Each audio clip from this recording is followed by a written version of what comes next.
All Renegades of Puck to the trenches. It's time for Renegades of Puck TV. I'm your host and captain, Crazy Charlie Sawney. It's time for the debriefing of the Nashville Predators versus the Carolina Hurricanes. Second game of the season for the Nashville Predators. Second game of a 4-game homestand. We'll take a look at all the details here on the Rebirth Sports Recap coming up in just a moment. I'll be joined by Mostradamus, Sean C. Smith, and Brian Baston, all with recap and information before the end of this episode here of Renegades of Puck Television. Remember, Renegades of Puck.com is where you can find all of the information, including how you can buy merchandise. That's right, we have t-shirts, we have all kinds of other things coming online soon. So remember, renegadesofpuck.com. You can also follow us on Twitter and Facebook and all the other social media platforms. Remember, Twitch coming soon. The live briefing, the behind-the-scenes channel and feed, that's exactly where you're going to want to be to check out things as they are happening live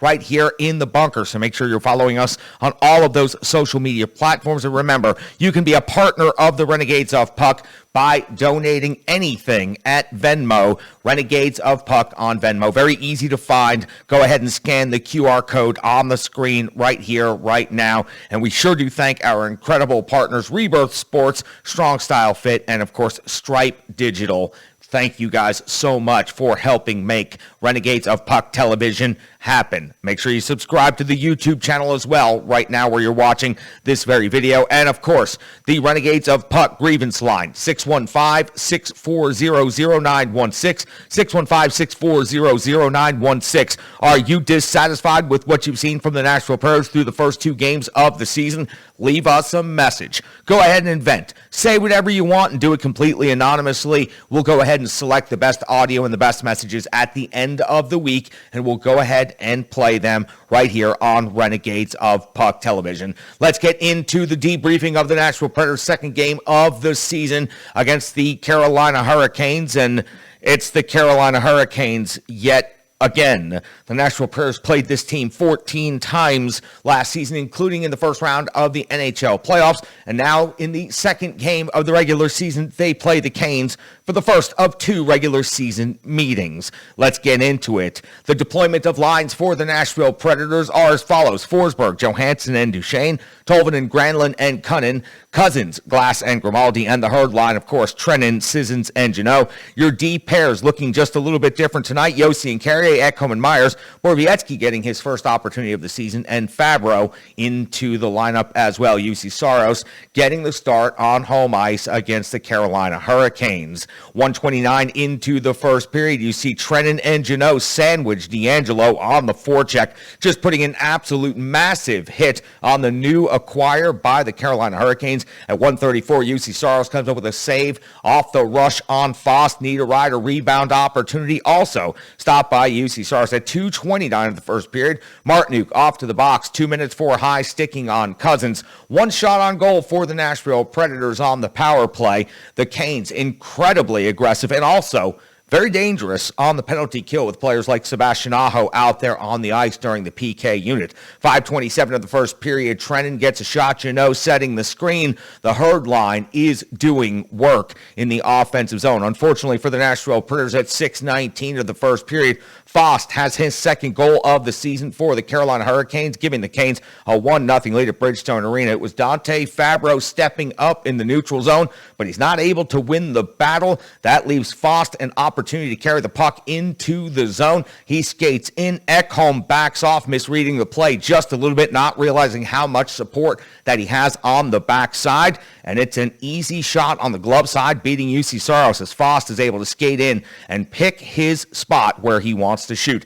7:15 of the first period. Looking to respond, the Nashville Predators get a heavy shot from Cousins off of the shoulder of Anderson. At the 10-minute mark, the Canes' fourth line is working the cycle and pinning the Nashville D in the zone. A great shift by the Carolina Hurricanes' fourth line. At 11:05, Forsberg's got a shot off of the rush, plus a follow-up drive to the net. That won't go. Anderson stands tall. But then Janot is off to the box, picking up 2-minute minor right here. Myers then almost immediately picks up a 2-minute penalty for hooking on Aho. I thought Aho embellished this call just enough that he should have probably been called and not been rewarded with a 5-on-3 now for a minute and 23 seconds. After some slick passing and a bunch of solid connections, Carrier breaks the play up on top of the crease just as the Carolina Hurricanes are looking to cash in on the 5-on-3. They get the clear, and this is able to help the Nashville Predators survive not only the 5-on-3, but give them the momentum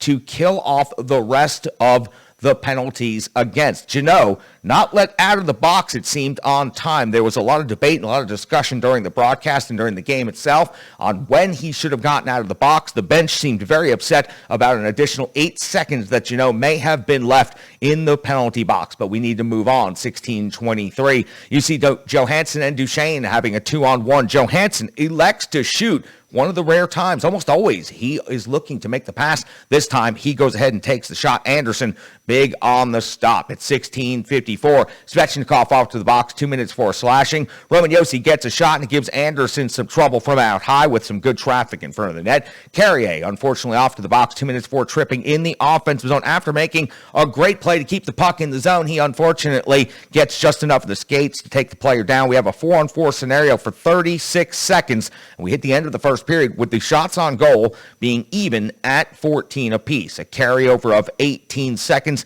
into the second period. At the 31-second mark, we see Carrier intercept a pass just after coming out of the box from behind the net, redirected on the net. Anderson has to come up with a very good save early in the second period. At 1:55, Anderson multiple stops at close range. At 2:21, Trennan buries Cole, then gets up and does it again. Obviously, something personal happening out there with Yakov Trennan.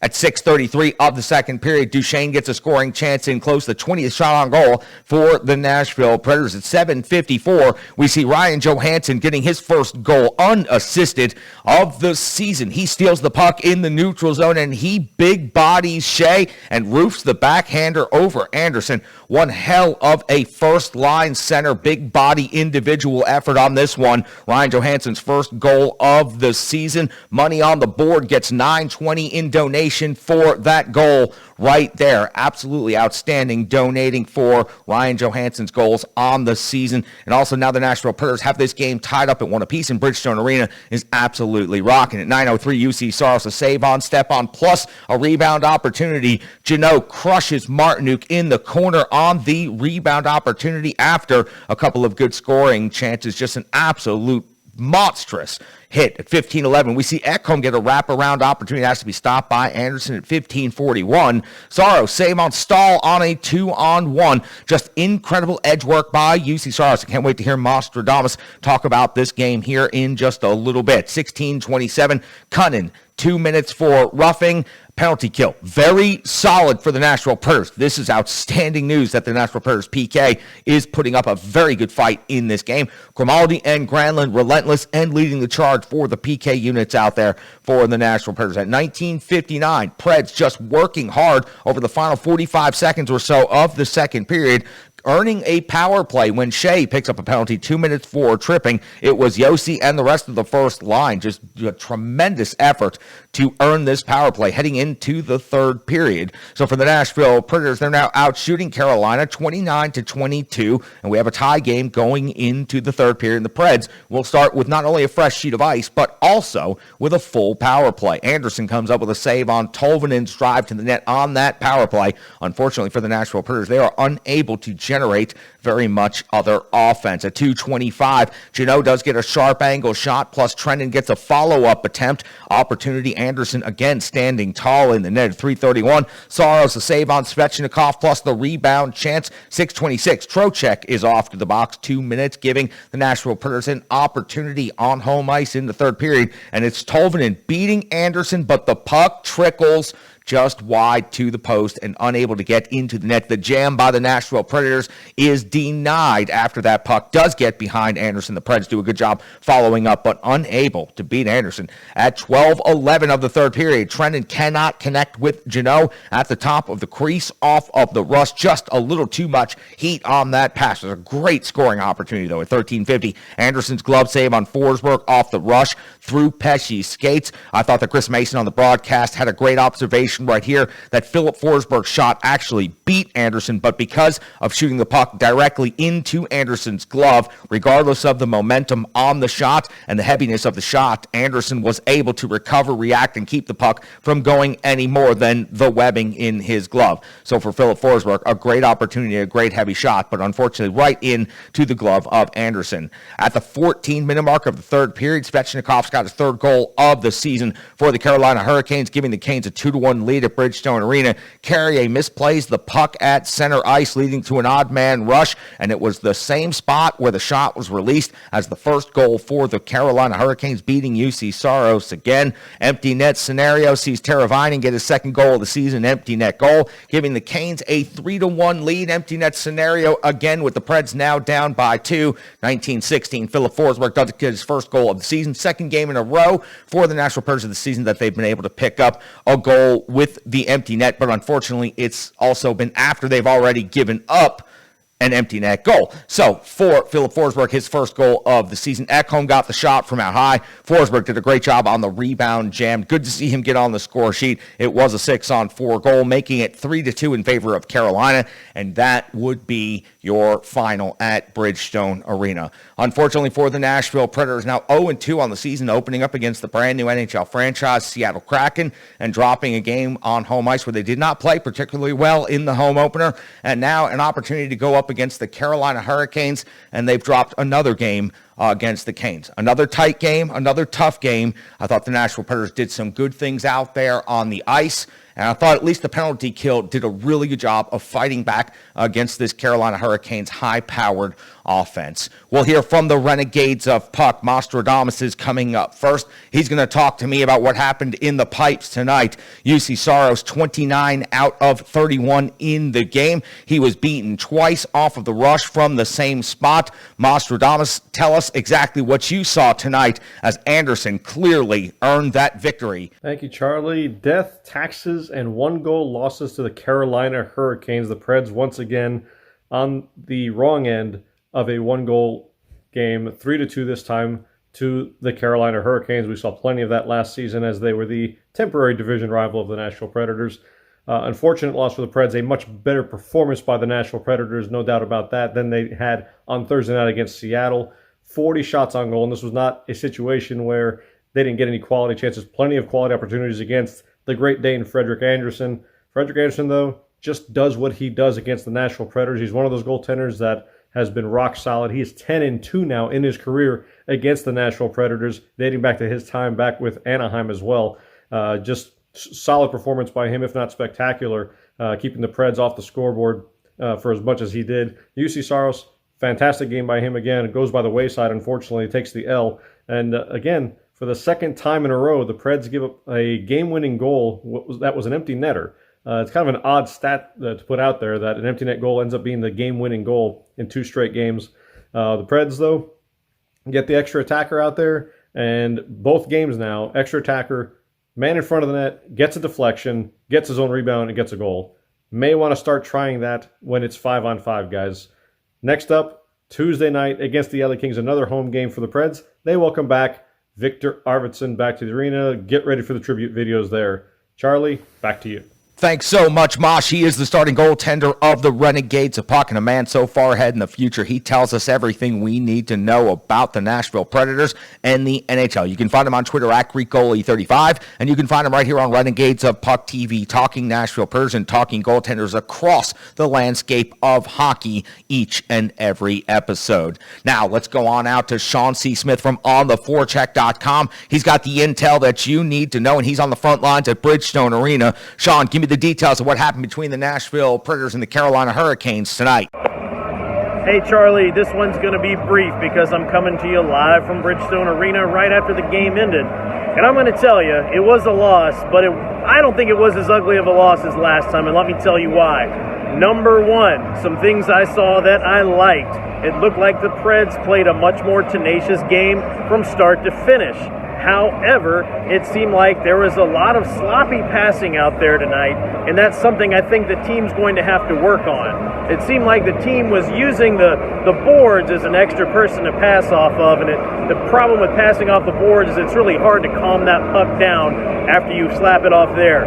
So here's what I'll say, keeping it brief, much more tenacious game, but much sloppier passing led to a lot of opportunities for the Canes that they were able to take advantage of, and there were quite a few they didn't take advantage of. So we're going to say that it turned out pretty good, just being the loss it was. Unfortunately, you have some empty net goals in there, and that makes things worse. But they're getting loud out there behind me, so I'm going to let you go. Take it away, Charlie.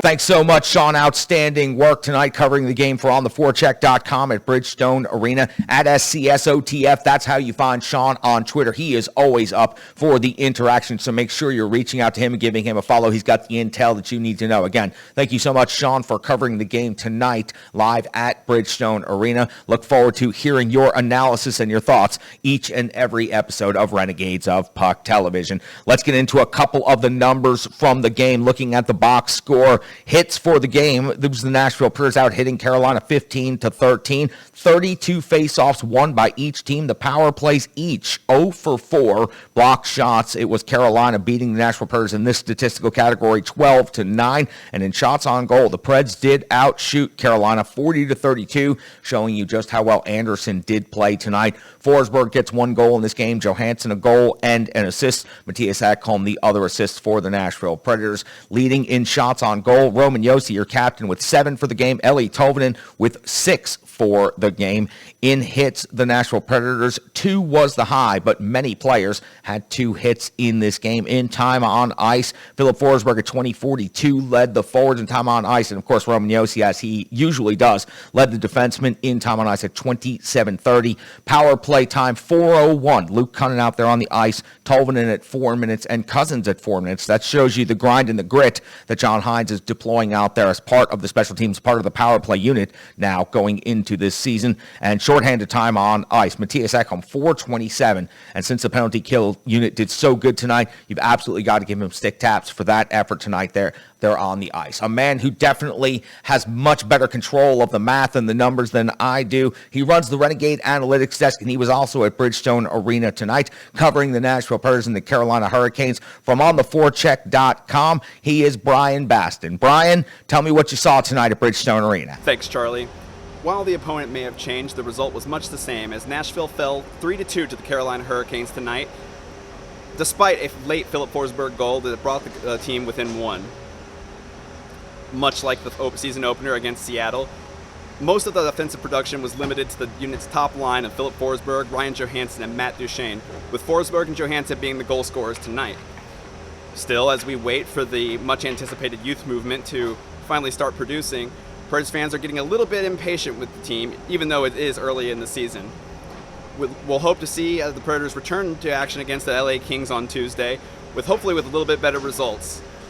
He's got the numbers you need to know. He is Brian Baston from ontheforecheck.com, and he runs the Renegade Analytics desk. Let me throw just a couple more numbers at you before we head on out the door from this debriefing. The NHL scoreboard from today. A very busy day in action across the league. Buffalo defeated Arizona 2-1 final in the shutout. It was Florida over the Islanders 5-1. Boston defeated the Dallas Stars 3-1. The Toronto Maple Leafs over the Ottawa Senators 3-1. The Rangers defeated Montreal 3-1. Detroit 3-1 over Vancouver. Every losing team to this point scored 1 goal in the NHL today. Here we break that trend. Pittsburgh defeated Chicago 5-2. Tampa Bay did defeat Washington 2-1. That was the final in overtime. The Columbus Blue Jackets over the Seattle Kraken, a 2-1 game. Also a final in overtime. And just going final, the St. Louis Blues defeating the Colorado Avalanche 5-3 tonight. A big game in the Central Division.